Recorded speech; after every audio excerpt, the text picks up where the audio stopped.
This is an experiment to test the upgrade facility of Microsoft Windows operating systems. For this experiment, every major version of the operating system was installed in order using a virtual machine. It is hoped that this will shed light on how the Windows upgrade process has changed over the years. VMware was chosen as the virtual machine due to its excellent video recording, snapshots, and legacy Windows support compared to the alternatives. First, MS-DOS 5 was installed, as early versions of Windows required it. Installation was surprisingly easy for an operating system of this age. It even partitioned and formatted the hard drive. Note the grey on blue colour scheme with a status bar at the bottom. This set a trend that continues to this day. MS-DOS 5.0 by default booted to a simple file manager called DOS Shell. This is similar to Windows 1.0 and 2.0 in many ways, and supported mouse control, but was not capable of multitasking and cannot really be considered a relative of Windows. Before Windows installation began, some MS-DOS applications were installed, namely Monkey Island and Doom 2. These were very popular games at the time, and will test Windows' ability to cooperate with older programs. Once Monkey Island was verified working and a suitable number of imps had been dispatched, the Windows installation program was launched. The installation for Windows 1.0 isn't quite as pretty as MS-DOS 5 as it is a few years older, but it is by no means difficult to use. No pointing device was selected, as only serial mice are supported and VMware doesn't emulate one. Windows also predates VGA, so EGA graphics were selected. Notice the ASCII art rendering of a floppy drive. Once installed, it started up perfectly and the applications all worked. There aren't really any settings to modify other than win.ini, so after playing with Windows Write for a while and reminiscing about Steve Ballmer, it was on to Windows 2.0. Windows 2.0 asks a few extra questions, but apart from that, the installation looks very similar. Since it supports PS2 mice, that option was selected. The upgrade procedure doesn't make any attempt to keep any settings, and merely keeps a backup of win.ini so that settings can be ported across manually. On first glance, Windows 2.0 looks like 1.0 with a more conservative colour scheme. Windows Write has a few extra features, and there's a control panel to modify the settings in win.ini and install fonts and printers. From this control panel, a distinctive colour scheme was selected: a pink desktop background, red window title bar, and yellow menu bar.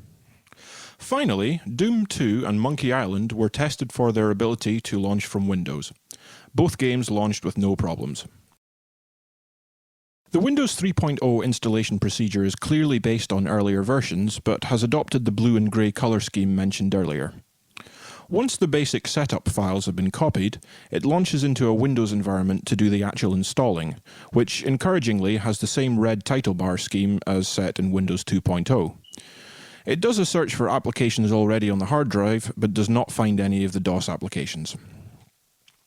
Once booted, Windows 3.0 still has the background, title bar, and menu colours set. Program Manager has the same blue workspace as Windows 2.0, but this was a default setting. Since this is the first appearance of Program Manager, a program group was created for the DOS games, and program items were created to point to them. Windows 3.1 is the first version of Windows to keep the keyboard and display settings from the previous version during setup.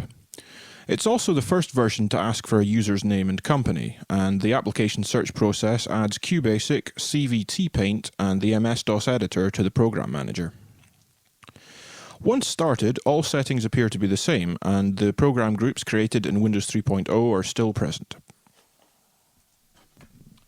Once the MS-CD-EX CD drivers had been installed, the Windows 95 CD was launched from Windows 3.1 and took about 30 minutes from start to finish. The setup procedure was very well polished compared to previous versions, and clearly intended for novices to be able to perform. Once booted, Windows 95 still had the same pink background and red title bars, but the menu bars had reverted to the default grey. This is likely due to right-click menus being introduced in Windows 95, which share the colour setting with the menu bars. The previous Program Manager groups had been turned into Start menu folders, and Doom 2 and Monkey Island still worked. Interestingly, DOS Shell also still worked, and it wasn't even included with Windows 95. An upgrade version of Windows 98 could not be obtained, so the standard version was installed by renaming key system files and starting the install procedure from DOS. This still performs the upgrade process and keeps all settings in Start menu groups, but does not provide a way to uninstall Windows 98 as no system files are backed up. The setup process took over an hour and a half, which is far longer than any previous version. Once booted, the color settings and program groups were present and correct. All previous DOS programs still work, including QBasic. The installation procedure for Windows 98 SE took almost as long as Vanilla 98, but could be launched from Windows as a 98 SE upgrade CD was available. Nothing of note changed between versions, and all of the expected settings and programs were still present. The next version of Windows to be released after 98 was Windows 2000, which signified a change in focus for Microsoft towards NT-based operating systems. There was no upgrade version of 2000, but the standard version has no problems running straight from Windows 98.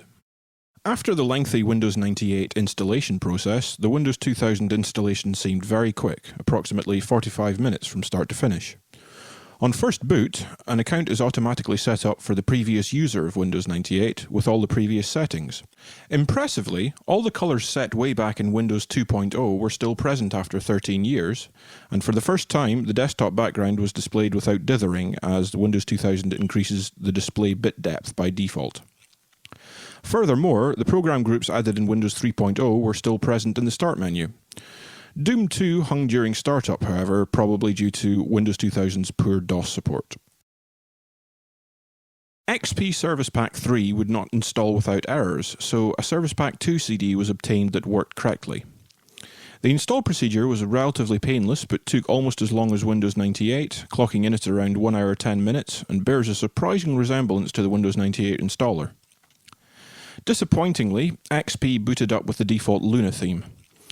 The theme can of course be set to Windows Classic, but none of the colours were kept in the upgrade from Windows 2000. Applications fare much better, as all the programs created in Windows 3.0 were still there in the Start menu.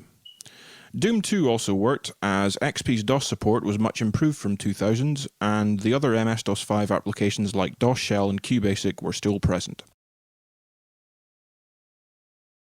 Out of curiosity, a pink and red colour scheme was applied to Windows XP to see if it would stick through to Vista.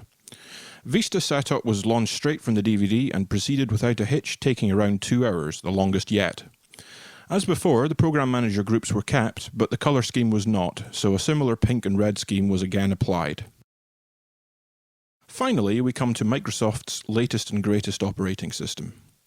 Despite the installation process being identical, the colour scheme was still not kept, but as expected, the program groups were still there and working. Since this was the last version of Windows to be installed in our experiment, the hard drive was explored to see what remnants remained of early Windows versions. There were still several legacy Windows applications in the accessories folder, such as Card File and Calendar.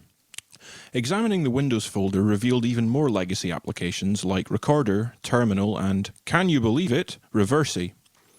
Even the hard drive volume label was still MS-DOS 5. In conclusion, it is indeed possible to upgrade through every major version of Windows from 1.0 right through to XP and have some settings remain. Of particular note are the Program Manager icons created in Windows 3.0, which are still present and functional in Windows 7. This is nearly 20 years worth of application compatibility, and Microsoft should be applauded for their efforts in this regard. However, it is a great shame that Windows XP, Vista and 7 do not import the colour scheme settings from Windows 2000, as that would mean a setting propagated from Windows 2.0 would have survived to the present day, which is 23 years of compatibility. Thank you very much for watching this video. All comments and suggestions are appreciated.